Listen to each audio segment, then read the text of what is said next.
Merci Bertrand Piccard de participer à l'émission Maintenant on fait quoi de La Tribune.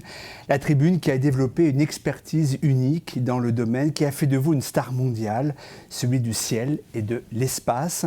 Je le rappelle pour ceux qui vivraient encore terrés à l'abri de l'information, avec votre comparse André Borschberg, vous avez accompli en 2015 et 2016 le premier tour du monde en avion solaire, le fameux Solar Impulse. Quelques années plus tôt, en 1999, vous aviez réalisé le premier tour du monde en ballon, 45 755 km effectué en 19 jours, 21 heures et 47 minutes.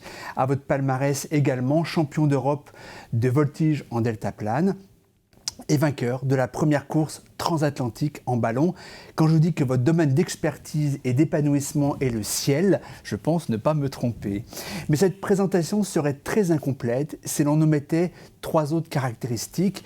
D'abord, vous êtes l'héritier d'une impressionnante lignée d'aventuriers. Votre grand-père Auguste fut le premier à explorer la stratosphère. C'était le 27 mai 1931. À bord d'un ballon libre, il dépasse alors les 15 000 mètres. Il inspira même à Hergé le personnage du professeur Tournesol, Trifon Tournesol. Son frère jumeau Jean était aussi un aéronaute audacieux. Quant à votre père, Jacques, océanographe, il fut le premier à pénétrer dans la fosse des Mariannes et à atteindre les 11 000 mètres de profondeur à bord d'un sous-marin qu'il avait lui-même construit et mis à disposition de la marine américaine. Vous êtes également médecin psychiatre et enfin vous êtes en permanence en quête ou en chemin spirituel, et cette particularité est déterminante car elle constitue presque la clé de voûte de votre démarche et de votre œuvre d'explorateur. La négliger conduirait à ne rien comprendre des motivations, des ressorts, des enseignements liés à toutes ces aventures, des aventures autant sportives que scientifiques, aussi bien technologiques qu'entrepreneuriales, et que vous aimez dans vos écrits mettre en perspective de nos existences d'humains, de nos rapports à la nature, du sens, du progrès et même des pratiques managériales. Changer d'altitude pour changer de direction et pour cela lâcher du lest, bousculer son confort, accepter le risque et se laisser porter vers l'inconnu par les vents de la vie. Je pense par cette phrase résumer assez bien le message que diffuse, avec pour décor justement votre culture spirituelle, la fusion de vos trajectoires de scientifiques, de médecins, d'entrepreneurs et d'aventuriers. Oui, vous le dites bien, la vie est un grand vol en ballon et ces aventures vous conduisent vers une liberté, vers une paix intérieure, dites-vous, que vous vous employez à partager et qui peut-être, vous nous le direz en conclusion, vous permettent d'apporter une réponse à la question cardinale sur la vie, plus importante encore que celle affectée au sens de la vie. À quoi sert la vie ? Vous êtes un hérétique et c'est bien cette approche indisciplinée, transgressive et disruptive de l'existence qui a pavé votre cheminement d'explorateur et livre des trésors que vous pensez chacun de nous capable de mettre en œuvre. Nous en verrons ensemble les conditions, celle par exemple de se mettre dans la peau d'une guêpe plutôt que d'une abeille, celle aussi de conclure par 3 l'équation 1 plus 1. Nous verrons aussi les conditions d'émergence de ce que vous dénommez écomanité, qui allie écologie, économie et humanité, et vers laquelle converge votre actualité, la présentation de 1008 solutions cleantech destinées à riposter à la crise environnementale et que vous avez identifiées, collectées et labellisées via la fondation Solar Impulse, 1008 gouttes d'eau dont vous pensez qu'elles peuvent former un océan. À quelles conditions, là encore, c'est ce que nous verrons. Mais pour débuter, nous allons passer en revue 3 dates clés de votre trajectoire.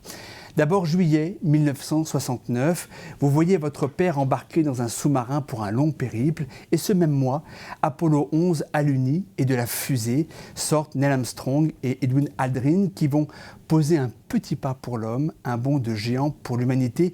Vous le dites, c'est le double élément déclencheur de votre vocation d'explorateur. C'est vrai que c'est à ce moment-là que j'ai compris que la vie pouvait être absolument passionnante si on entre dans l'inconnu, si on prend des risques, si on accepte de rater et que peut-être qu'on arrive finalement à réussir. J'ai eu envie de cette vie-là.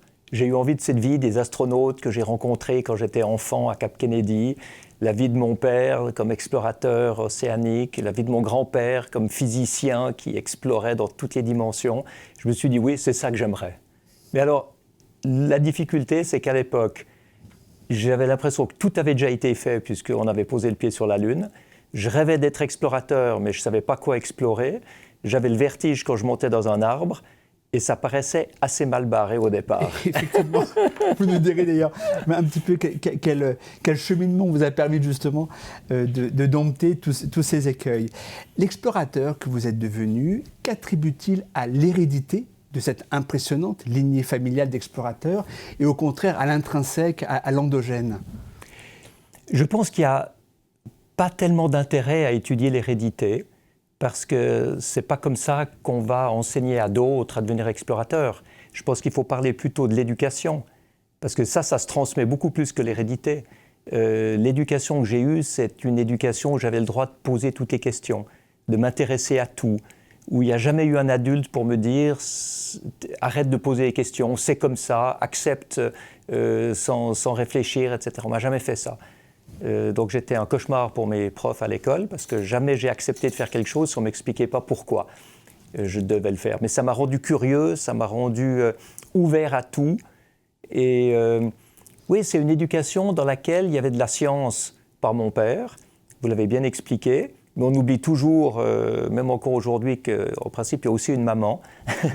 Et c'est ma mère qui m'a amené la dimension spirituelle, philosophique. Elle s'intéressait énormément aux spiritualité orientale. C'est avec elle que je parlais de la vie, à quoi sert la vie. Donc en fait, j'ai un peu appris à explorer le monde intérieur avec ma mère et le monde extérieur avec mon père. Vous dites d'ailleurs à propos de la liberté, la vraie liberté, ce n'est pas celle de tout faire, c'est celle de pouvoir tout penser.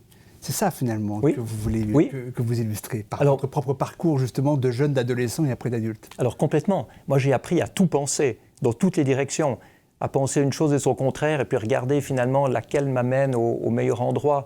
Donc il faut beaucoup d'humilité, parce qu'on ne peut pas dire à l'avance, c'est en pensant comme ça qu'on va réussir.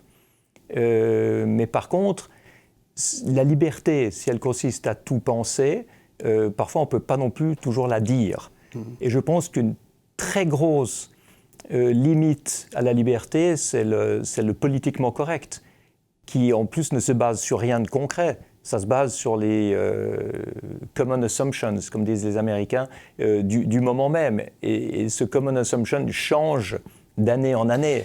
Vous êtes inquiet justement de la tournure que prennent les débats publics, les débats dans l'espace public aujourd'hui, avec tous ces interdits, ce politiquement correct, cette difficulté aussi de s'exprimer librement parce que les réseaux sociaux vont immédiatement colporter, voire maltraiter les propos que l'on peut tenir. C'est difficile aujourd'hui de dire librement ce que l'on pense librement? Ah oui, moi je suis catastrophé quand je vois la manière dont la réalité commence à être clivée.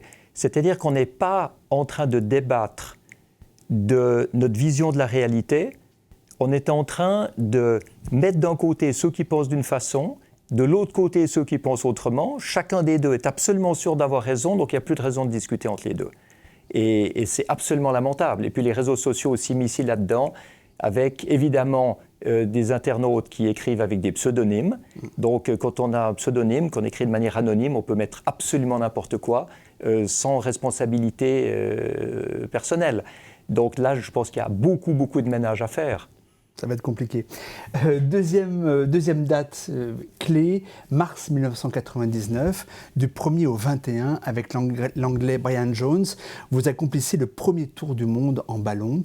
Le 17 mars 1999, le vent tourne brutalement et c'est miraculeusement, dites-vous, que vous réussissez votre défi. Ce moment a changé votre vie et d'ailleurs, c'est là que va germer le projet Solar Impulse. Pourquoi ce moment est-il si cardinal dans votre existence? C'était ma troisième et dernière tentative possible de tour du monde en ballon. Et en fait, c'était le moment où se décidait le retour à ce que je faisais avant. Je serais revenu à mon cabinet médical et j'aurais continué à être médecin, ce qui est un métier que j'aimais beaucoup, bien sûr. Ou bien alors le succès qui me permettait d'aller plus loin, de développer Solar Impulse, d'entrer peut-être plus entièrement dans une vie d'explorateur. Et c'est vrai que le vent, à ce moment-là, nous poussait vers l'Atlantique Sud. On avait perdu les jet streams. Il n'y avait pratiquement plus de carburant à bord. Et dans les derniers 100 mètres que le ballon pouvait atteindre, le vent a tourné. Je me rappelle, j'étais au téléphone satellite avec ma femme en disant « je pense que cette fois, c'est perdu ». Et en direct avec elle, j'ai vu que dans les 100 derniers mètres, j'ai dépensé énormément de propane pour monter. Et au dernier moment, la direction a tourné de 26 degrés et je suis reparti vers l'Afrique et vers le succès. Donc c'est vraiment le moment qui a décidé de la suite de ma vie. Quelle valeur attribuez-vous à la chance et quelle valeur attribuez-vous au destin ? La chance... C'est cet événement qui me fait penser tout à fait. à cette question. La chance, c'est quand les opportunités rencontrent les préparations. On était prêt pour voler très longtemps, on était prêt pour voler très haut, pour capter tous les vents possibles. Donc je dirais qu'on était assez prêt pour rencontrer toutes les opportunités et saisir celles qui nous faisaient réussir. Donc c'est ça la chance. Maintenant, le destin, moi je ne sais pas, peut-être que mon destin, ça aurait été de redevenir médecin. Peut-être que mon destin, c'est au contraire d'être explorateur, d'avoir lancé Solar Impulse et d'être maintenant avec ma fondation Solar Impulse à protéger l'environnement. Je ne sais pas. Mais en tout cas, je suis content que le vent ait tourné ce jour-là. Troisième photo, alors justement, Solar Impulse, du 9 mars 2015 au 26 juillet 2016, en 17 étapes. Vous effectuez le tour du monde aux commandes donc, de ce Solar Impulse, dont les moteurs électriques sont mus par la seule énergie du soleil. Se pose alors une question, cet exploit est-il dans le présent ou est-il dans le futur ? Alors, il y a un moment donné où je me suis dit qu'il était dans le futur. J'étais au milieu de l'océan, je volais plusieurs jours et plusieurs nuits de suite, je voyais le soleil comme ma seule source d'énergie, et mes moteurs, avec des très grandes hélices, tournaient sans aucun bruit, sans aucune pollution et sans aucun carburant. Et je pouvais voler aussi longtemps que je voulais.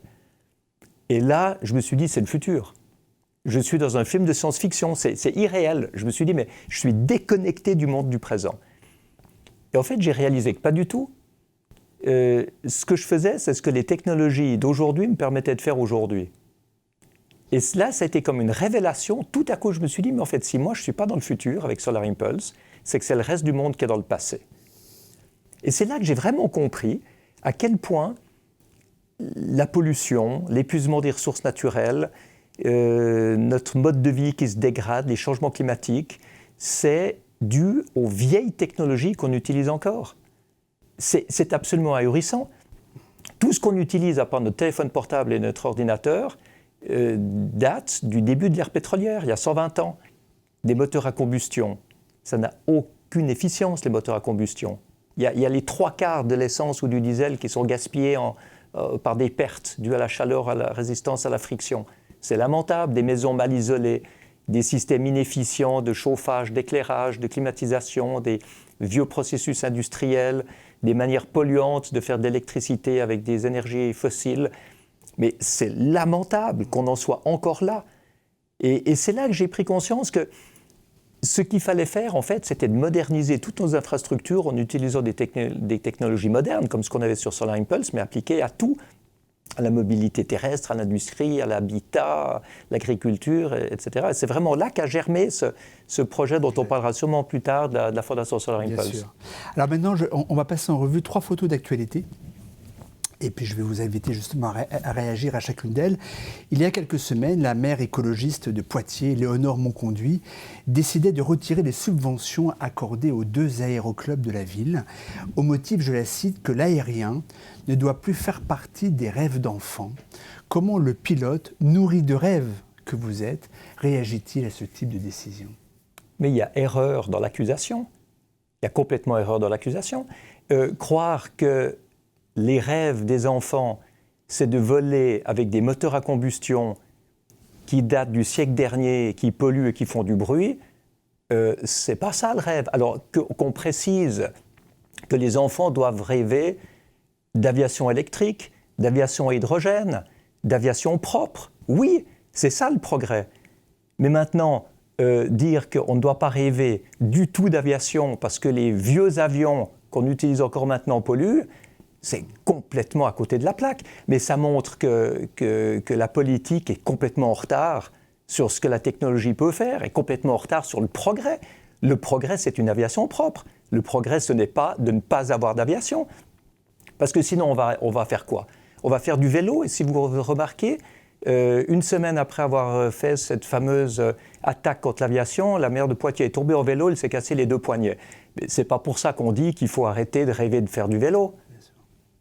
D'ailleurs, peut-on faire une lecture politique de ce que vous entreprenez depuis si longtemps? Je ne parle pas seulement de la fondation Solar Impulse, mais même de votre métier d'explorateur, des aventures que vous avez conduites. Est-ce qu'on peut en faire une lecture politique, au sens noble du terme, bien sûr? Alors complètement, mais complètement, parce qu'aujourd'hui, on vit de manière clivée.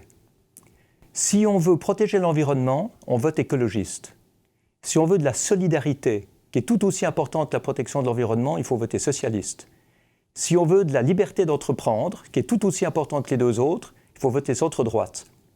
Et puis, si on veut de la sécurité, ce qui permet quand même à tout le monde de vivre ensemble, il faut voter extrême droite. C'est impossible pour les électeurs. Il faut comprendre qu'avec ça, il y a beaucoup d'abstention, parce qu'on a besoin des 4. Donc, comment est-ce que vous allez choisir le parti pour lequel vous voterez entre 4 fondamentaux de notre société? On doit choisir un seul. Ça ne va pas. C'est clair qu'aujourd'hui, la politique, elle devrait être beaucoup plus fédératrice. Elle devrait être inclusive. C'est-à-dire que chaque parti devrait avoir ses 4 préoccupations majeures. Ensuite, libre à lui de les décliner comme il a envie de les décliner.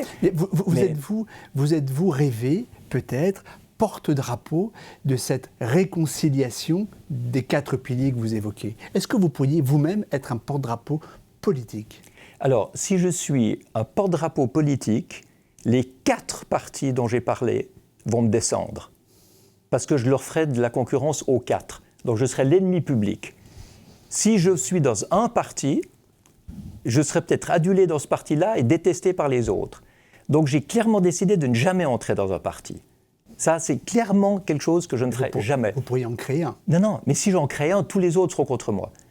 Donc, je ne serai pas dans l'inclusion, je serai justement dans la confrontation. Donc, je fais de la politique, mais hors parti, dans des interviews, dans des conférences, dans des émissions comme celle-ci, où j'essaye de réveiller la conscience citoyenne en montrant finalement de quoi on a vraiment besoin.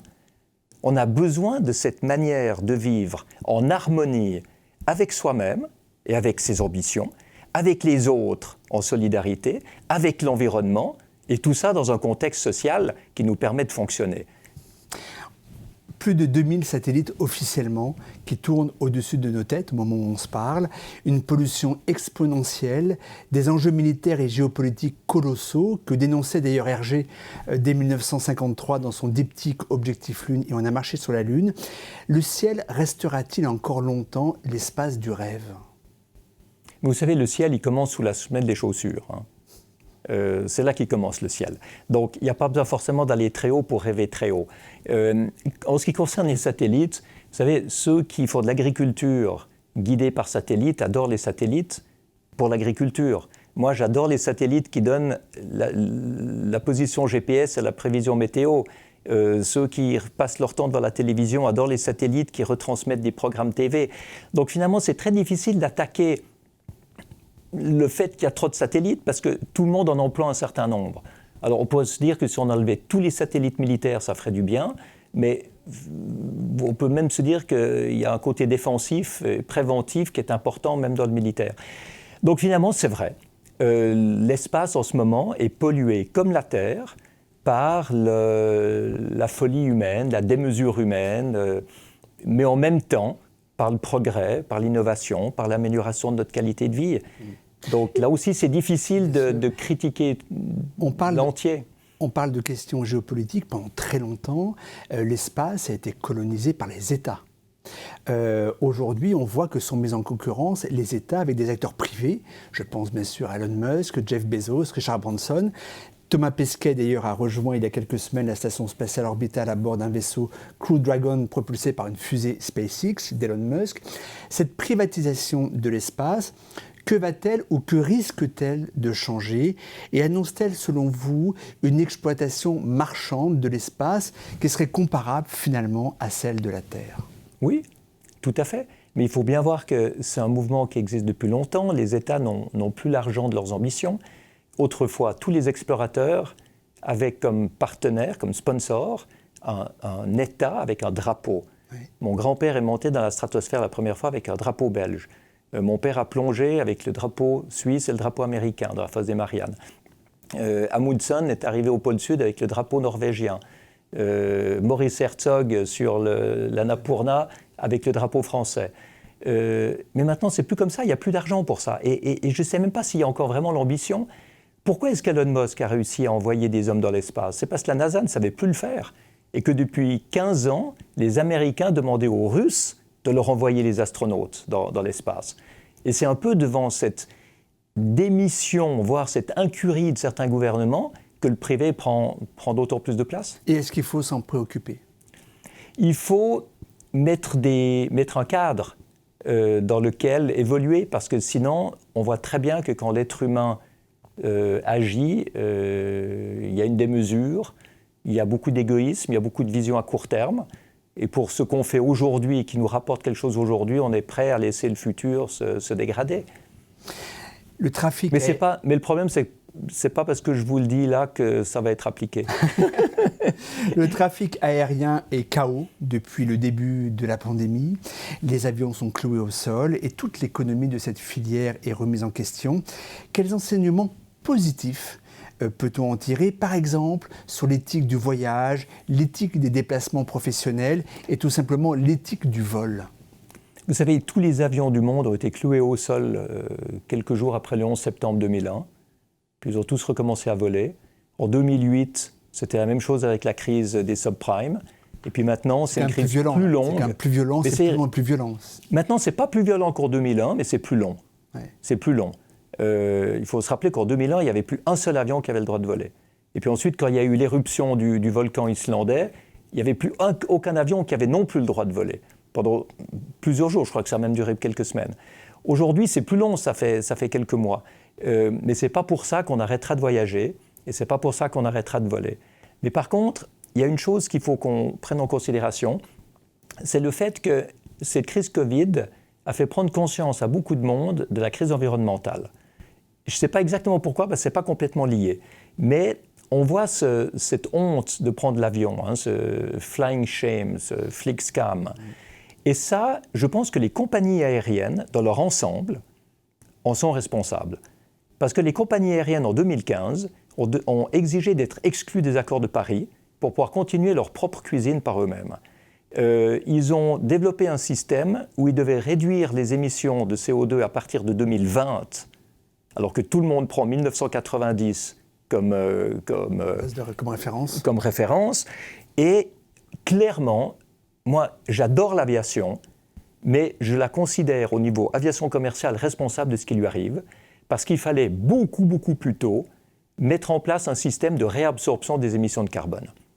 Il faut bien voir qu'avec des nouvelles procédures technologiques, aujourd'hui, l'aviation peut réduire de 20% ses émissions de CO2 par rapport à ce qu'elle fait.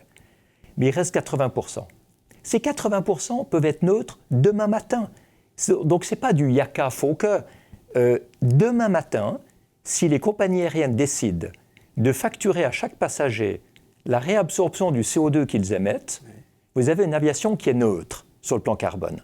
Et ce n'est pas simplement payer des indulgences, comme on faisait au Moyen-Âge, où on accédait au paradis parce qu'on donnait de l'argent à l'Église. Non, c'est simplement qu'on paye pour réabsorber, quelle que soit la manière, et quel que soit ce que ça coûte, mais on facture la réabsorption de ce CO2.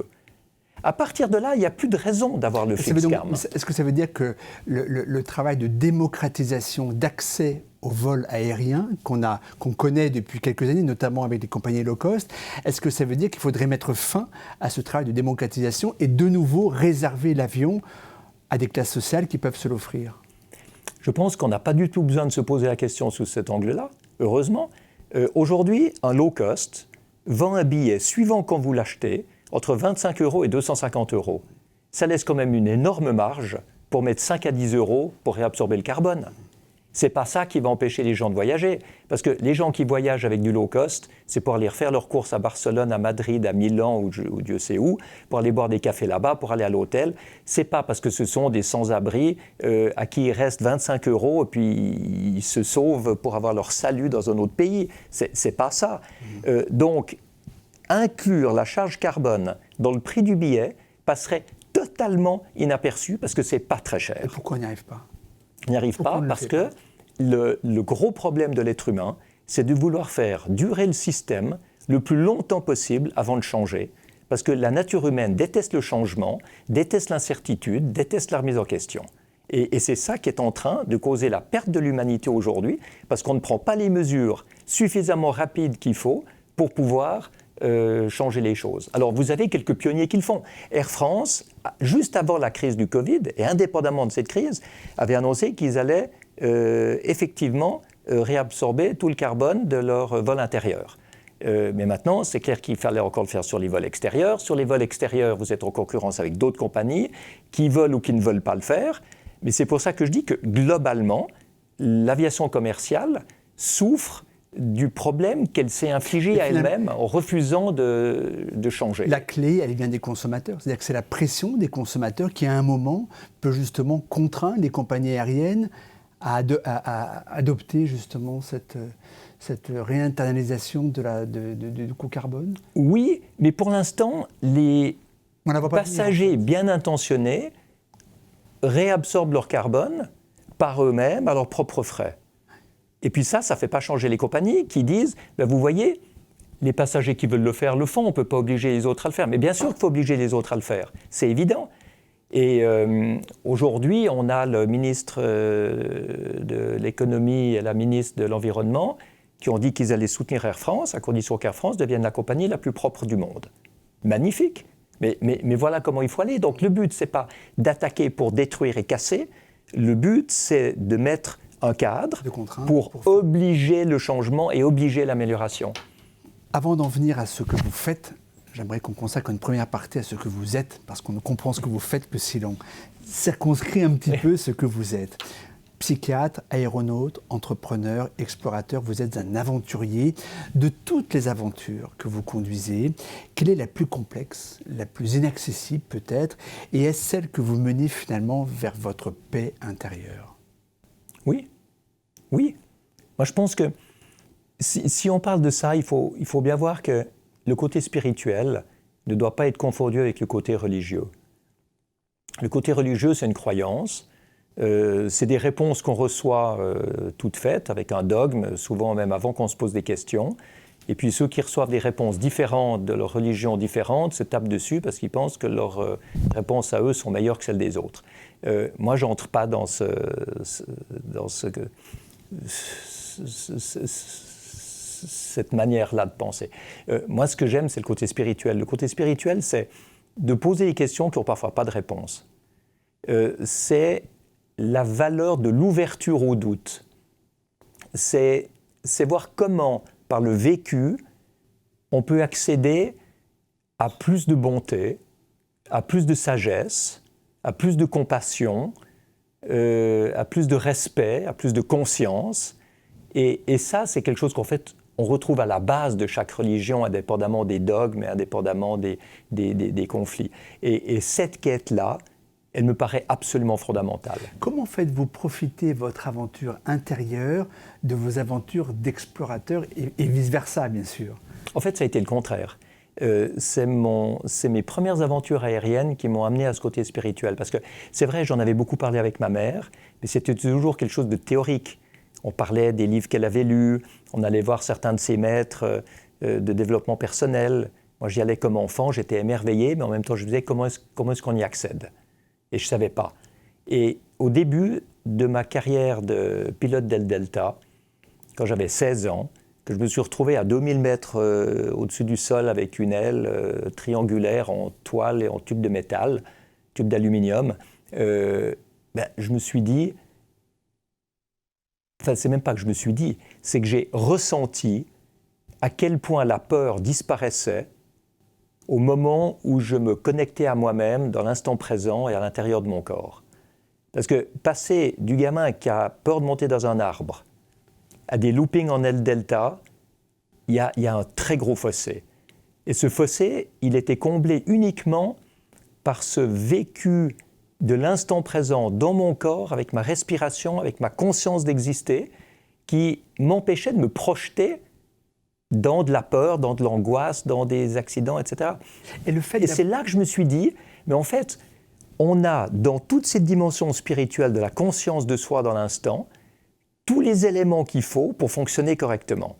Et c'est ça qui m'a donné envie de devenir psychiatre, pour apprendre aux autres à le faire. Et le fait d'avoir pour terrain de jeu le ciel, est-ce propice justement à ce cheminement spirituel? Alors oui, mais pas parce que c'est le ciel et qu'on imagine que Dieu est dans le ciel.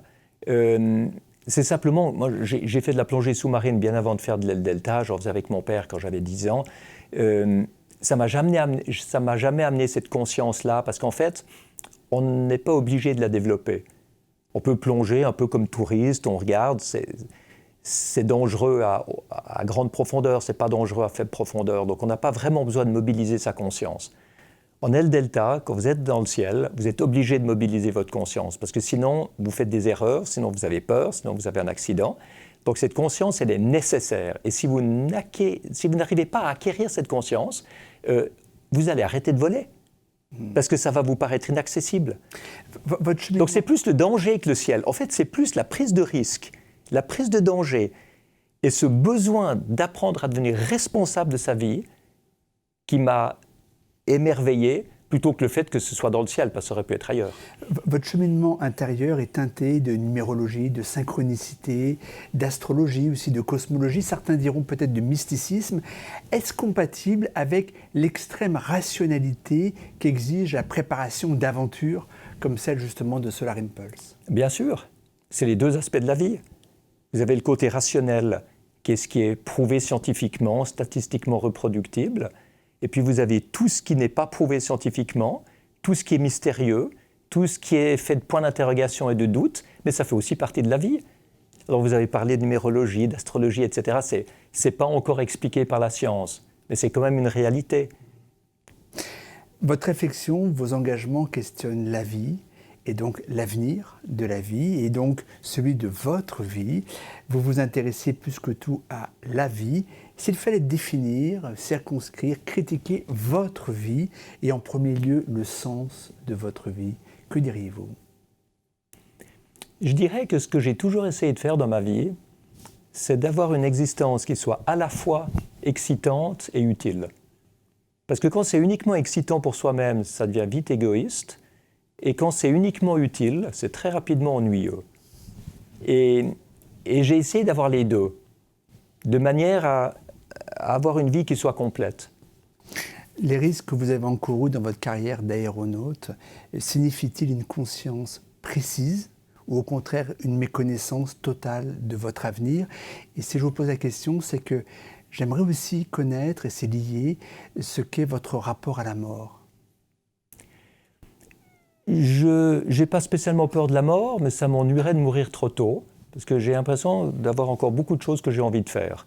Je pense pour mes enfants, pour ma femme, ce serait trop tôt maintenant de mourir. Et je me suis toujours extrêmement bien préparé pour toutes mes expéditions.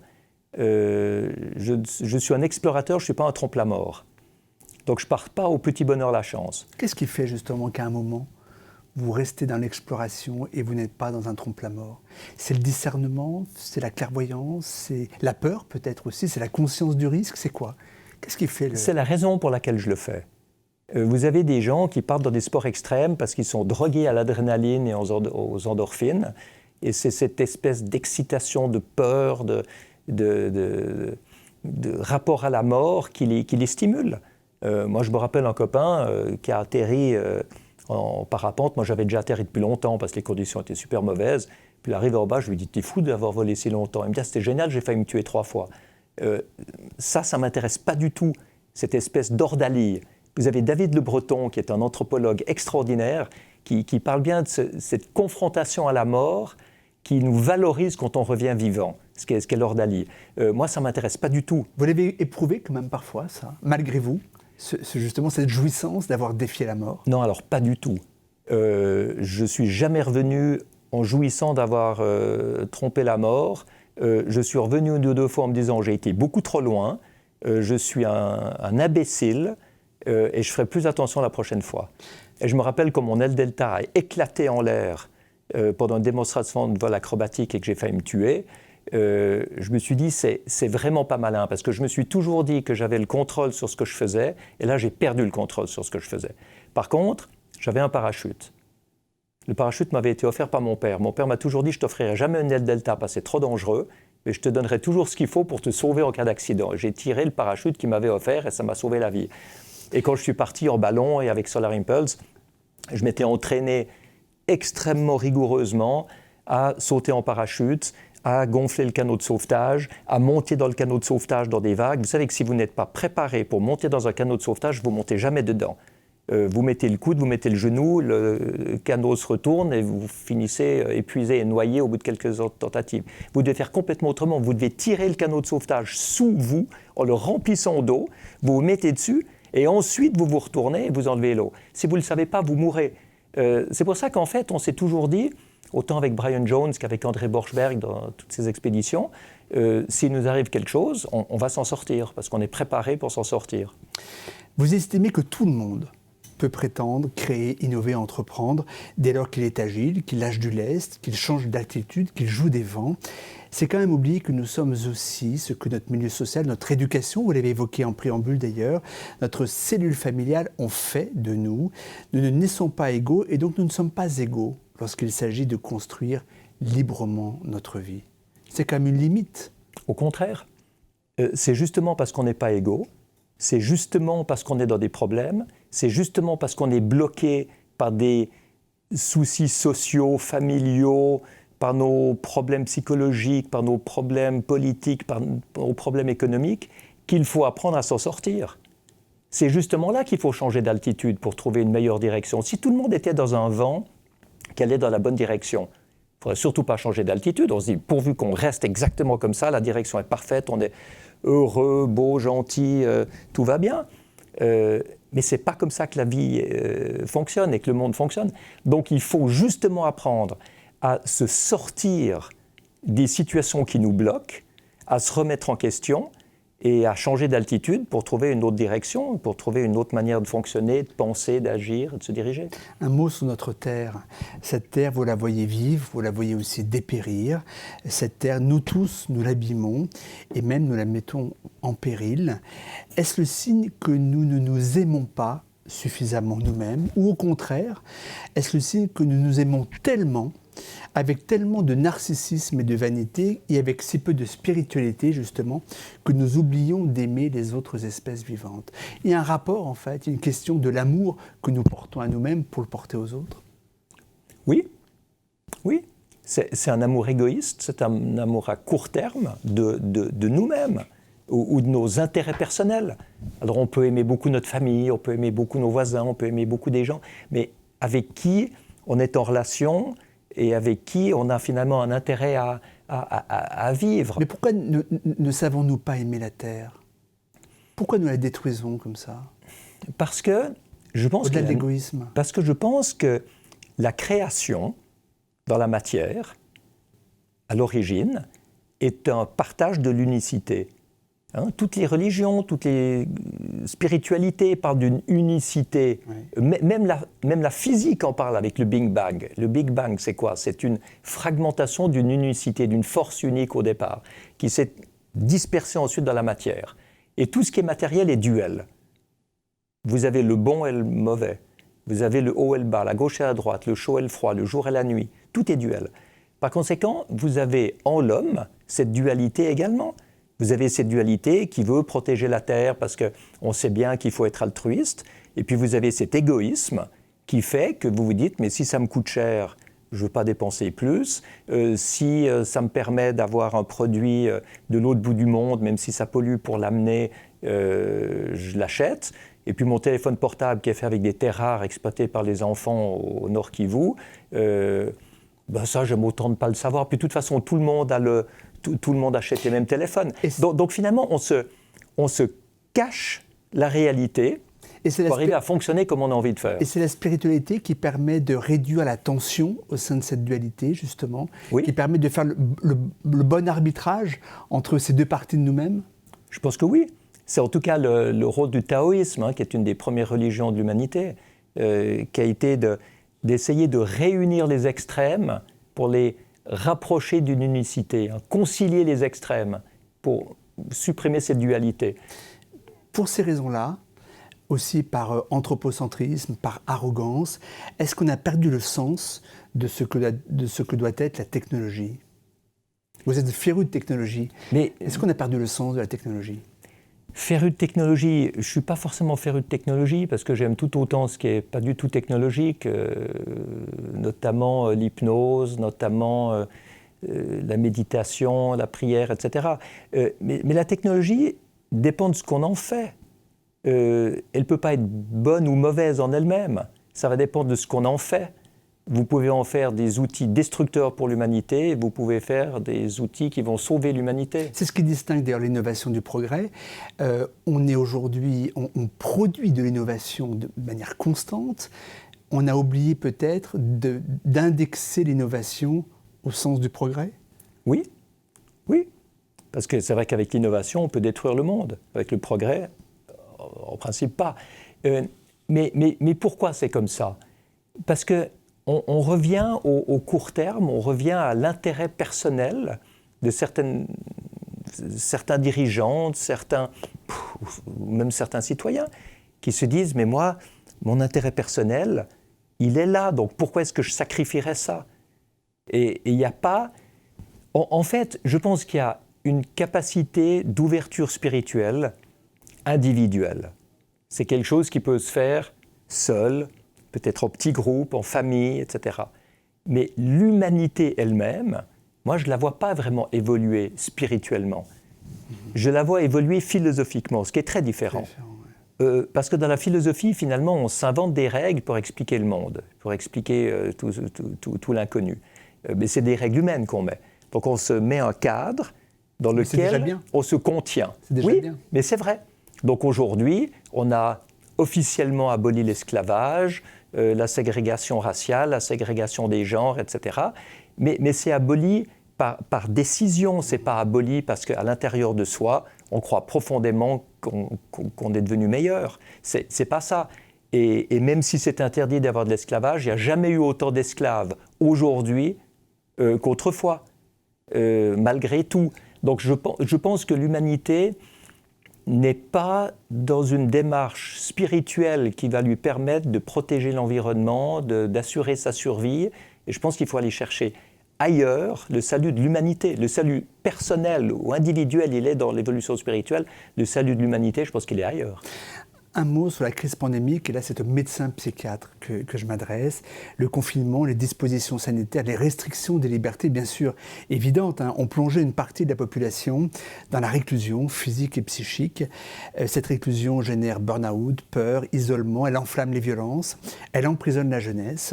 Elle pourrait aussi perturber durablement les psychismes individuels et aussi le psychisme de la communauté des hommes. Le psychiatre que vous êtes est-il modérément ou gravement inquiet pour les mois et surtout les années à venir? Je suis modérément inquiet parce que je pense que l'humanité se remet de toutes les crises. Et c'est comme quelqu'un qui tombe à l'eau, il oublie qu'il est tombé à l'eau dès que ses habits ont séché. Mais sur le moment, il y a beaucoup de souffrance. Et ça m'inquiète. Et je crois que ce qui s'est passé, c'est qu'en fait, les gouvernements ont été pris dans un politiquement correct qui les poussait à écouter des conseils scientifiques d'épidémiologues et de statisticiens où n'ont pas été intégrés les psychiatres, les psychologues, les économistes, les industriels, les financiers, anthropologues, sociologues, etc. Et on ne voit pas qu'il y a énormément de souffrance indépendamment de la maladie elle-même. Bien sûr qu'il y a des souffrances quand quelqu'un meurt du Covid. Bien sûr qu'il y a des souffrances dans l'entourage. Mais il y a aussi des souffrances chez ceux qui sont enfermés chez eux pendant des mois, dans ceux qui font faillite parce qu'ils ont mis toutes leurs économies dans un petit bistrot ou dans une petite entreprise qui doit fermer. En France, il semble que le gouvernement a très bien indemnisé les gens, très rapidement et très bien. Alors tout le monde se plaint parce qu'il faut bien se plaindre, mais je pense que le gouvernement a très bien géré ce côté-là. Dans beaucoup de pays, c'est pas du tout comme ça. Dans beaucoup de pays, les épidémiologistes ont dit attention, il y a une augmentation des cas, donc il faut tout fermer. puis on n'a pas vu les dégâts collatéraux que ça faisait. C'est un véritable défi de démocratie que nous vivons. Pourquoi je vous pose la question? C'est que finalement, ce que vous signifiez là, c'est que la société civile, l'ensemble des parties prenantes de la société n'ont pas été associées aux décisions et aux arbitrages. La démocratie, selon vous, va-t-elle reculer finalement dans les mois, les années à venir? C'est-à-dire que la société civile n'a pas été impliquée dans les prises de décision, mais elle a été beaucoup trop impliquée dans les critiques. C'est-à-dire qu'en fait, si vous avez un chef d'État qui ne suit pas le courant majoritaire, il se fait descendre, même s'il a peut-être raison de ne pas le suivre. Imaginez-vous qu'on ait dit on va fermer les EMS pour protéger les personnes âgées et laisser tous les autres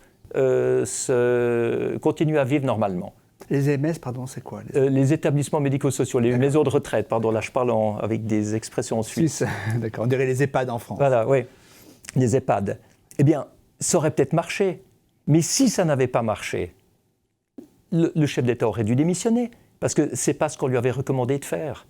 Donc maintenant, il y a une espèce de dictature de l'opinion publique, des réseaux sociaux et des médias, qui font que même si la décision est fausse et que le chef d'État sait que la décision est fausse, il va être obligé de la suivre pour se couvrir en cas de problème. Vous croyez objectivement que le meilleur peut sortir de cette crise? Je rappelle, et vous le dites d'ailleurs très bien dans votre livre « Changer d'altitude », pardon, l'idéogramme chinois qui exprime la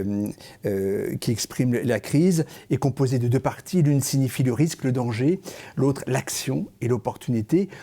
Autant il y a un an, au début de la crise, lors du premier confinement, a semblé surgir une prise de conscience, autant aujourd'hui, cette prise de conscience a l'air s'être totalement évanouie, évaporée. Je me trompe ou pas? Je ne sais pas si c'était une prise de conscience qui était très durable de toute façon et très profonde. C'était juste que tout le monde a été un petit peu secoué, puis qu'on s'est dit « oulala, il faut se comporter bien ». Vous savez, c'est comme quand il y avait la peste au Moyen-Âge. On se disait, il faut se comporter bien parce qu'il y a une punition de Dieu. Donc, moi, ce n'est pas vraiment à ça que je crois. Ce qu'il faut voir, c'est que dans une crise, il y a deux attitudes. Ou bien on se dit, il faut tout faire pour retrouver ce qu'on avait avant, ce qui est aberrant parce que ce qui est avant, c'est justement ce qui a créé la crise. Et en plus, c'est aberrant parce qu'on souffre énormément et on ne va pas réussir à retrouver ce qu'on avait avant. Donc, ça donne des crises inutiles. L'autre attitude, c'est de se dire, je suis dans une situation que je ne peux pas éviter, elle est là. Plutôt que de me lamenter, il faut que je découvre quels sont les outils que je dois développer en moi pour ressortir meilleur après qu'avant. Alors parfois, l'outil, c'est l'acceptation. C'est le deuil, en fait. Le deuil, c'est quand on accepte qu'une situation très douloureuse est irréversible, irrémédiable et qu'on doit l'accepter. Peut-être que dans la crise, c'est un côté environnemental, qu'est-ce qu'on va pouvoir faire de mieux pour l'environnement. Mais ça, c'est de grandes décisions collectives, elles me laissent un peu sceptique. Par contre, quand vous êtes chez vous, que vous ne pouvez pas sortir pendant quelques mois, plutôt que vous lamenter, vous pouvez faire une nouvelle formation sur Internet. Vous pouvez apprendre une nouvelle langue. Moi, je demande à tous les chauffeurs de taxi avec qui je suis, vous faites quoi pendant que vous êtes dans votre taxi pendant des heures à attendre des clients qui ne viennent pas? La plupart me disent, j'appelle des amis, je regarde des films en streaming. Puis je leur dis, pourquoi vous n'apprenez pas une nouvelle langue? Ils me disent, ah ouais, je pourrais. Mais s'ils apprennent une nouvelle langue, qu'est-ce qu'ils deviennent les chauffeurs de taxi?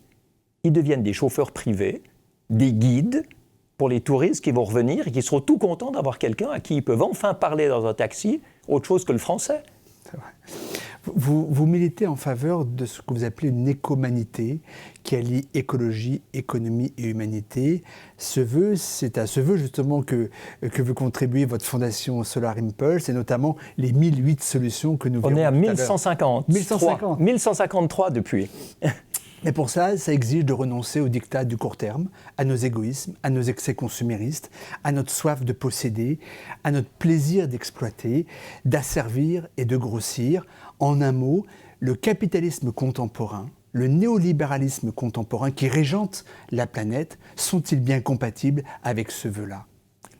Il ne faut pas confondre le néolibéralisme, qui est une loi de la jungle où le plus fort gagne, avec le vrai capitalisme originel. Originel, mais je parlais de capitalisme contemporain. Mais c'est plus du, oui, mais on ne fait plus du capitalisme aujourd'hui. Parce que le capitalisme a comme but de faire fructifier un capital, grandir un capital, faire bénéficier de ce capital au plus de gens possible pour créer de nouveaux clients qui vont pouvoir participer à la consommation. Henry Ford disait que son but, c'est que ses ouvriers soient suffisamment bien payés pour acheter la voiture qu'ils fabriquaient. Ça, c'est du capitalisme social. Non, mais aujourd'hui, on est dans le néolibéralisme, qui est une économie et une finance de spéculation, du plus fort gagne. Et ça, c'est intolérable. Mais vous n'allez pas changer ça, ou à moins de faire une révolution sanglante, et en plus, ça ne servira probablement à rien parce que ça va revenir plus tard. Moi, ce que je vois, c'est que si l'être humain est égoïste, s'il cherche son intérêt personnel, s'il cherche à gagner de l'argent à tout prix, eh bien, il faut lui donner ces 3 choses-là avec des solutions qui protègent l'environnement. Et c'est ça le sens de ces 1150 solutions qu'on a identifiées dans le monde. 1153, exactement. Parce que, et c'est là que je suis souvent en débat avec des groupes écologistes qui ont une extrêmement bonne volonté d'améliorer la nature humaine, mais je pense qu'ils font de la philosophie sans psychologie.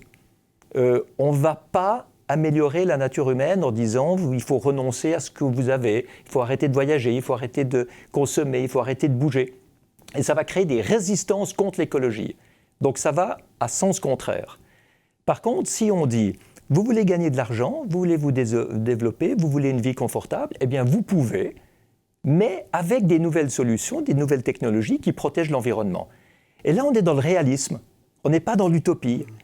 Et c'est pour ça que ce discours des 1153 solutions, et bientôt il y en aura beaucoup plus encore, parce qu'on continue à repérer, labelliser, c'est un discours qui motive beaucoup plus le monde économique, industriel, financier et politique que le discours écologiste de décroissance. Et moi, mon but, c'est d'arriver à protéger l'environnement. Quelle que soit la manière, il faut faire quelque chose qui est réaliste, quelque chose qui est concret.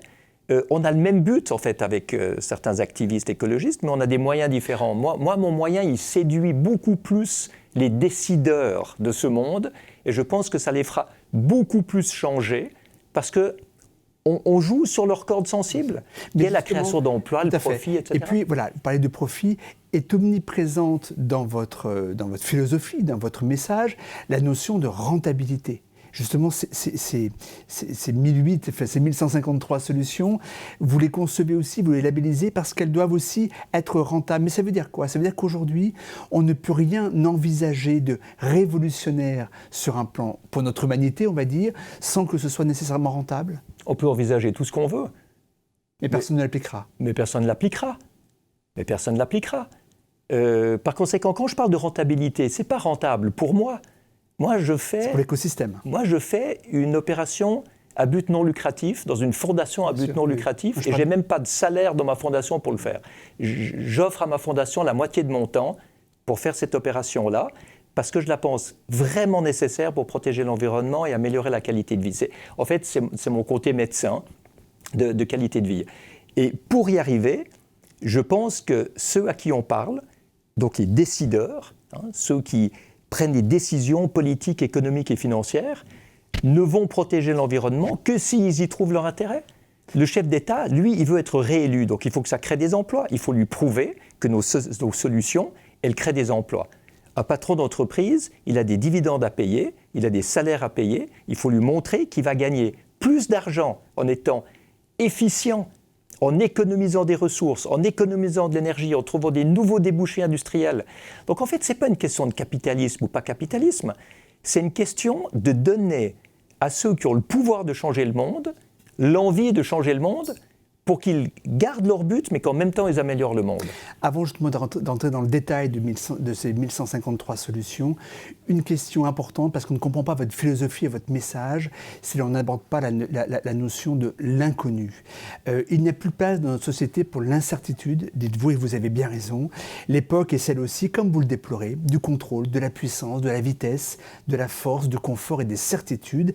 L'inconnu est vécu comme une menace, et on devine chez vous une sensibilité aiguë dans le creuset de laquelle vous cultivez justement cette singularité d'entrepreneur et d'aventurier, la sensibilité, mais aussi tout ce qu'elle tracte dans son sillage. Je pense à la fragilité, au doute, vous l'avez évoqué aussi tout à l'heure, au renoncement, à la souffrance aussi. Grâce à la pandémie, est-ce que l'on est parvenu à mieux juguler, pensez-vous, les excès de puissance et à mieux tolérer les attributs justement de cette fragilité, de cette incertitude et de cet inconnu? Oui, peut-être, mais pour combien de temps? Parce que c'est clair qu'avant la pandémie, on n'avait, en tout cas en Europe, pas vécu de grands drames depuis 70 ans. Donc on s'est senti invulnérable. L'être humain s'est senti plus fort que la mort, plus fort que la guerre, plus fort que la pollution, plus fort que les virus, que les bactéries, que les épidémies, etc. Et puis tout à coup, on se réveille avec une pandémie majeure où on réalise qu'on est beaucoup plus vulnérable et beaucoup plus fragile que ce qu'on croyait. Donc c'est une leçon d'humilité, absolument. Mais maintenant, on en fait quoi de cette leçon d'humilité? Comment on la transforme? Oui. C'est la question aujourd'hui cardinale, finalement. Oui, mais je ne pense pas qu'on va la transformer. Je pense que dès que la pandémie sera arrêtée, on reprendra comme avant. Il n'y a qu'à voir les actions des compagnies aériennes ont pris 30% en une matinée le jour où on a annoncé que le premier vaccin marchait. Donc c'est clair que ce n'est pas là qu'il va se passer quelque chose. Par contre, il reste un bras de levier à long terme qui est fondamental. C'est les milliards d'euros et de dollars qui inondent les marchés aujourd'hui pour ce qu'on appelle la relance économique post-Covid. Et là, il y a le choix.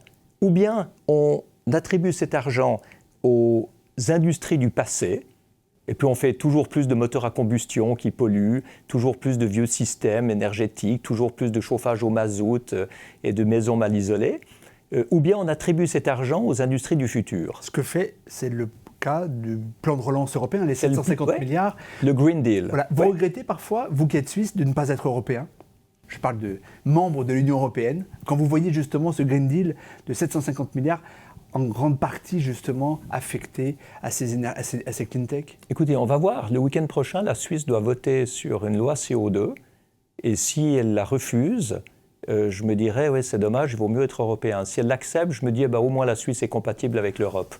Vous êtes un hérétique, vous vous revendiquez hérétique. L'hérétique, par nature, est désobéissant, insubordonné, transgressif, subversif.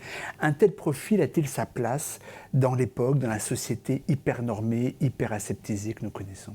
Il doit avoir sa place. Il faut beaucoup plus d'hérétiques, parce que sinon on va être encore plus hyper normé, hyper standardisé.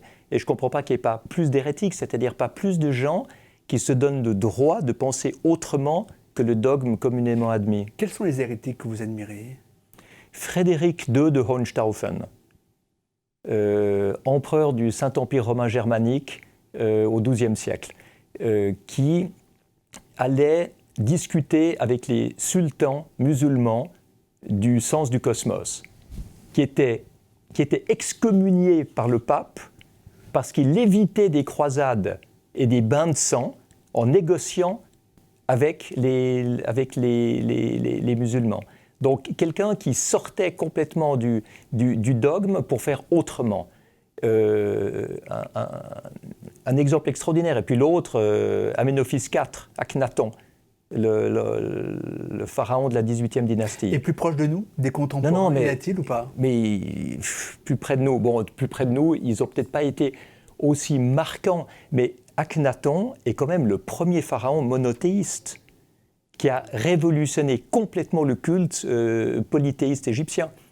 Alors ensuite, c'est vrai, vous avez des hérétiques. Je pense que Gandhi, dans une période d'indépendance de son pays, qui parle de pacifisme et de résistance pacifiste, ça c'est une hérésie fabuleuse. Je pense que Mandela était un hérétique extraordinaire parce qu'il a fait exactement le contraire de ce qu'on attendait de lui. On pensait qu'il sortirait de prison pour se venger. Et ce qu'il a dit, c'est que si, en franchissant la porte de la prison, il gardait quoi que ce soit comme esprit de vengeance, ça voudrait dire qu'il serait toujours en prison. Donc il a aussi changé complètement le paradigme. Et ça, c'est extraordinaire, mais il y en a très peu et trop peu. De ce que vous avez entrepris, qu'est-ce qui objectivement est applicable ou que l'on peut espérer développer en entreprise. Pourquoi je vous pose la question? Parce que depuis le début, vous parlez de ce droit au doute, le droit à l'échec. Ce sont des notions qui sont totalement bannies en entreprise. Un hérétique n'a pas sa place en entreprise.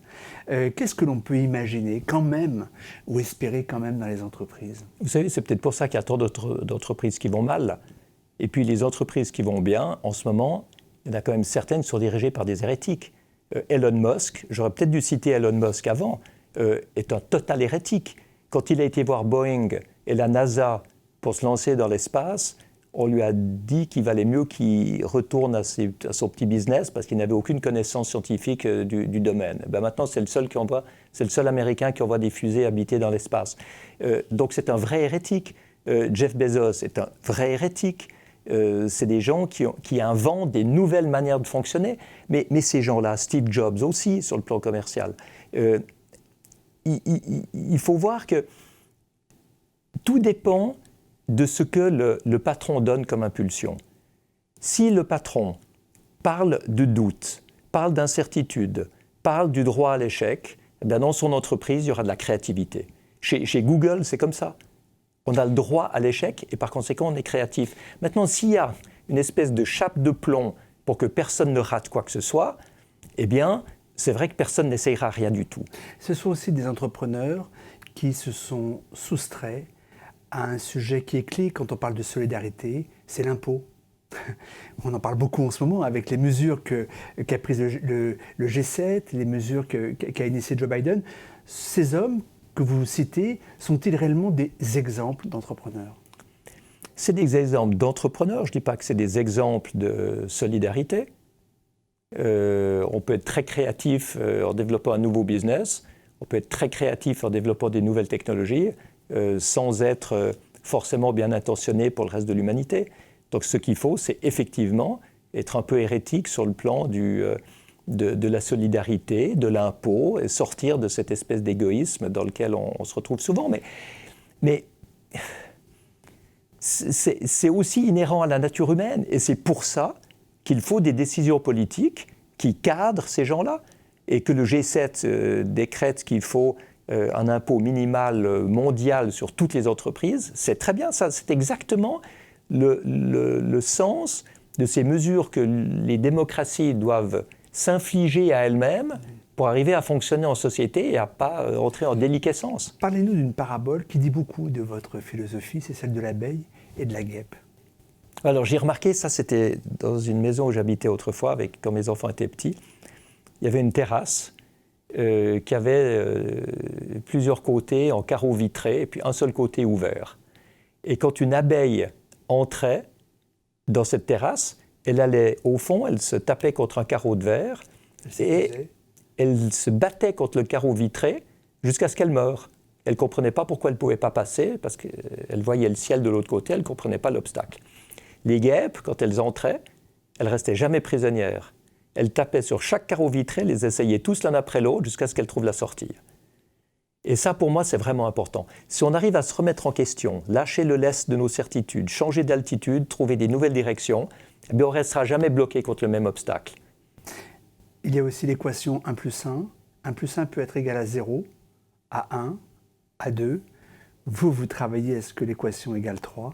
Dites-nous plus précisément, justement, d'abord comment vous vous y prenez pour cela, et quel est l'objectif, justement, de cette équation 1 plus 1 égale 3. D'habitude, on essaye de fonctionner avec des gens qui nous ressemblent pour éviter les conflits. Donc ça donne 1 plus 1 égale 1, il n'y a aucune valeur ajoutée.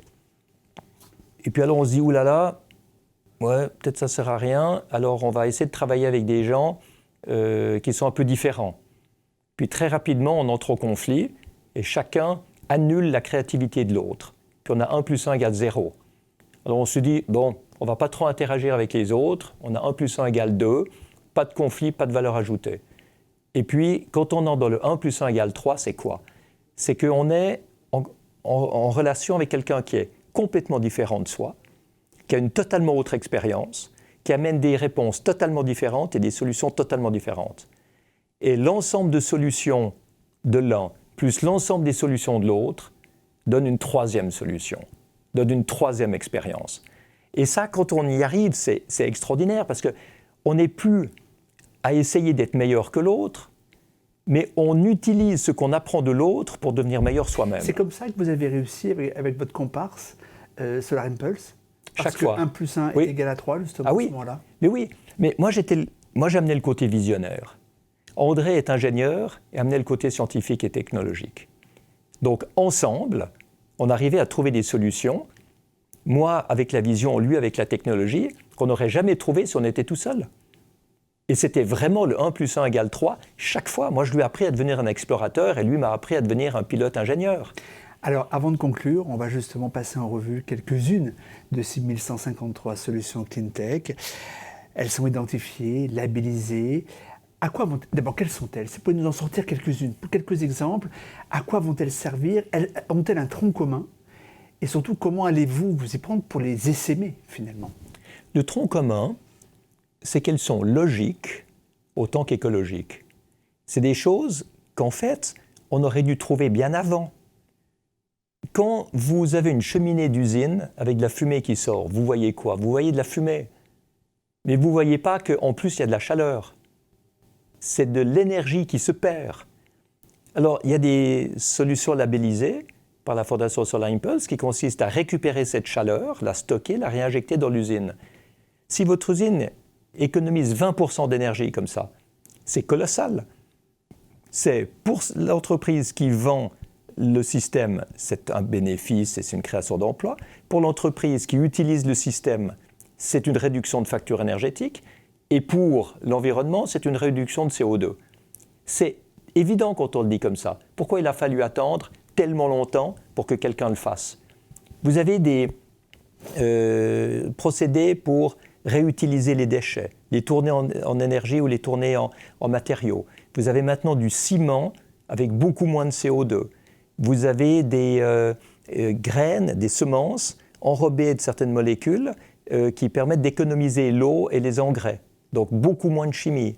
Vous avez de la récupération de méthane dans des décharges publiques pour le transformer en énergie, alors que le méthane est 28 fois plus dangereux que le CO2 en termes de changement climatique.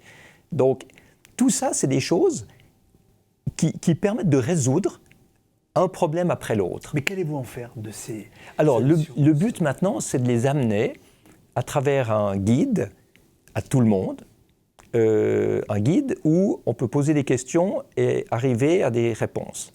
Et puis, le stade suivant, c'est ce qu'on appelle le clean print, là-dessus qu'on travaille. On parle toujours de footprint, de l'empreinte environnementale, qui est toujours négative. Nous, c'est un clean print. Comment est-ce qu'on peut avoir une empreinte bénéficiaire sur l'environnement? En fait, en faisant passer les 1150 solutions actuelles au crible des besoins d'un pays et de voir ce qui s'applique à ce pays-là. Donc là, vous avez besoin des États maintenant, comme relais. C'est-à-dire que nous mettons au service des États et des grandes entreprises pour leur amener les outils dont ils ont besoin pour atteindre leurs buts environnementaux. Quels sont les États qui ont commencé de réagir favorablement justement à ces solutions-là? Mais ça ne suffit pas de commencer à réagir positivement. Ce qu'il faut, c'est les mettre en œuvre et les appliquer. Alors aujourd'hui, on a à peu près tous les pays du monde qui disent qu'ils vont être neutres sur le plan carbone entre 2045 et 2060. Mais ils ne savent pas comment faire. Ils ne savent pas comment faire. Ils croient toujours qu'il faut des subventions, ils croient toujours qu'il faudra des sacrifices, etc. Nous, on veut montrer qu'il n'y a pas besoin de subventions, il n'y a pas besoin de sacrifices, il y a simplement besoin d'un cadre réglementaire, d'un cadre légal qui est suffisamment ambitieux pour tirer ces innovations sur le marché, pour créer une nécessité. Mais aujourd'hui, le problème, c'est que les entreprises vous disent « nous, ce qu'on fait, c'est légal ». On ne pollue pas plus que ce que les normes nous permettent de polluer. Donc l'enjeu, il est bien politique. Donc l'enjeu est politique. Il faut rendre les normes beaucoup, beaucoup plus sévères, de manière à créer le besoin d'amener plus d'efficience. Et la caractéristique de ces solutions, c'est qu'elles améliorent l'efficience. Donc elles ont besoin de moins de ressources pour atteindre un meilleur résultat. Ces solutions, elles sont portées par qui? Par des individualités, par des start-up, par des grands groupes, par des artisans? Par qui elles sont conduites? Non, on ne prend que des entreprises et pas des individus. Et ce sont des entreprises qui sont ou des start-up, ou des entreprises moyennes, ou même des grands groupes. Vous avez des grands groupes qui se diversifient maintenant. Vous avez Schlumberger, spécialisé dans le forage pétrolier, qui a lancé une spin-off pour faire de la géothermie. et de la géothermie en ville pour mettre des pompes à chaleur dans des immeubles en ville, là où on pensait qu'il n'y aurait jamais de pompes à chaleur, et là où il y a toujours des chauffages au mazout, au gaz, ou alors des radiateurs électriques qui consomment beaucoup plus, 4 à 5 fois plus qu'une pompe à chaleur. Elles viennent du monde entier, ces entreprises? Oui. De tous les continents? Alors oui, on est un peu plus présent en Europe parce que je suis européen, mais il y en a de tous les autres continents. Et puis il y en a beaucoup en France, hein. Il y a 320, 330 solutions françaises. C'est un monde, grâce à ces clean tech, c'est un monde que vous souhaitez plus rentable, plus efficient et plus durable. Est-ce que Attention, je vous arrête parce que c'est pas que je veux le monde plus rentable. C'est que je veux que les solutions qui protègent l'environnement soient adoptées par les entreprises et les États. Et pour qu'elles soient adoptées, il faut qu'elles soient plus rentables. Il faut qu'en fait, ce soit plus rentable de protéger l'environnement que de détruire l'environnement. Mais est-ce que ce ne sont pas ces enjeux environnementaux, est-ce que ce ne sont pas avant tout aujourd'hui des problèmes ou des enjeux de riches? Et je m'explique, est-ce que ce monde auquel vous aspirez et auquel ces solutions doivent contribuer, est-ce que ce sera nécessairement un monde plus juste? Alors ça doit être un monde plus juste, parce qu'on voit que un grand nombre de pays déjà s'appauvrissent en achetant en devises des énergies fossiles. S'ils créaient, avec des investissements bien placés, des sources d'énergie renouvelables chez eux, ils auraient accès à un développement économique, à une stabilité sociale, un accès à la paix de bien meilleure qualité que ce qu'ils ont aujourd'hui. Ça, c'est vraiment important de le voir. Mais quand vous dites, est-ce que maintenant, c'est les riches qui polluent le plus? C'est très intéressant de voir. Non, mais je vais vous donner un paradoxe. Parce que c'est pas, je ne veux pas dire ça. Ah ouais. Finalement, que c'était les riches qui ont les moyens, peut-être, de juguler la propre pollution qu'ils génèrent, qu'ils sécrètent. Mais dans les pays en voie de développement, il y a un besoin aussi de consommer, d'élever le niveau social, le niveau matériel. Et malheureusement, ça passe par de la consommation énergétique et par de la pollution. C'est ça que je voulais dire. Mais ça peut passer par des énergies renouvelables qui sont devenues aujourd'hui beaucoup moins chères que les énergies fossiles. Parce que là, on revient à la rentabilité. Si les énergies renouvelables produisaient de l'électricité aujourd'hui au même prix qu'il y a 20 ans, ça ne marcherait jamais. Et je n'aurais pas lancé mon projet des 1000 solutions parce que ce serait impossible ou trop tôt. Mais aujourd'hui, c'est le contraire. Aujourd'hui, dans un pays ensoleillé, vous avez de l'énergie, mais au Portugal même, hein, on ne parle même pas de l'Arabie Saoudite, au Portugal, 1,6 centime le kilowattheure d'électricité produite par du photovoltaïque. Au Maroc, 3 centimes avec de l'éolien. Mais quand vous brûlez du pétrole, ou que vous avez même du nucléaire, vous êtes entre 6 et 10 centimes le kilowattheure. Donc on voit que maintenant, si vous voulez une transition énergétique juste, une écologie juste, réduire les inégalités, permettre un développement social et économique propre, ben vous pouvez, parce que les énergies renouvelables sont à disposition. Et puis vous avez les systèmes de stockage qui se développent, et puis vous avez l'efficience énergétique qui est une manière d'arrêter de gaspiller l'énergie qu'on produit, la nourriture qu'on produit, les ressources naturelles qu'on extrait, qui permet également de faire quelque chose avec les déchets. Au lieu de gaspiller les déchets, on peut en faire des ressources. Mais tout ça, c'est des choses qui sont là et il faut qu'on les mette en œuvre. Et moi, avec ma fondation, mon but, c'est vraiment de les mettre en œuvre. On va arriver à notre conclusion. Un mot juste avant. Vous faites partie des pros ou des anti-nucléaires? Si je vous réponds par l'un ou par l'autre, j'entre dans un débat émotionnel et dogmatique. Je vais vous répondre d'une troisième manière. Aujourd'hui, le solaire, sur la moitié du monde, est entre 3 et 4 fois moins cher que le nucléaire. Lequel est aussi très nettement moins cher que toutes les énergies fossiles. Oui, mais le renouvelable est devenu moins cher. Donc le nucléaire, ce n'est même pas une question de savoir si c'est bien ou si ce n'est pas bien. C'est une question de savoir si on va toujours vouloir payer de l'électricité en le produisant à 8 ou 10 centimes le kilowattheure, ou à 21 centimes comme c'est à Hinkley Point en Angleterre, ou bien si on va se mettre à le produire à 1,6 centime comme au Portugal. Et la question va se résoudre sur le plan économique, beaucoup plus que sur le plan dogmatique.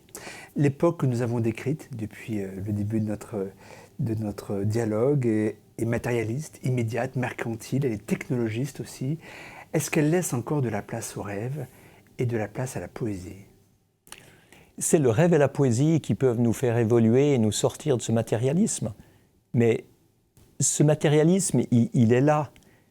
On doit en tenir compte. On peut dire c'est horrible, mais il est là. On peut se dire il faut le changer, mais il ne va pas changer. Par contre, ce qu'on peut faire, c'est donner du rêve et donner de la poésie à chaque individu et au plus d'individus possible, en espérant que ça nous fasse sortir un peu, ou que, disons, ça nous donne le goût d'autre chose. En fait, ce qu'il faut, c'est donner le goût d'autre chose que ce matérialisme.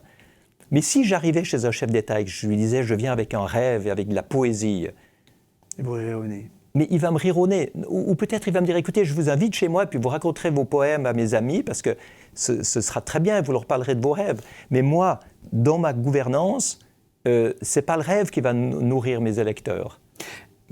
Qu'avez-vous réussi? Et même, avez-vous réussi?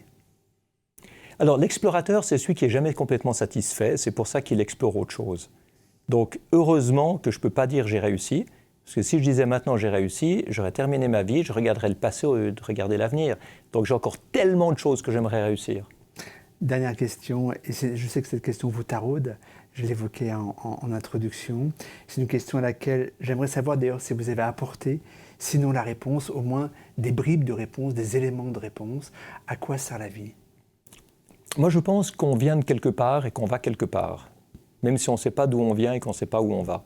Mais qu'on a sur cette terre une tâche d'apprendre à développer en soi une qualité énergétique qui est plus de l'ordre de la bonté, de la sagesse, de la conscience, du respect, de la compassion, de manière à se libérer de la qualité énergétique très basse qui est celle du matérialisme, de l'égoïsme et de la violence. Et il y a un choix à faire là.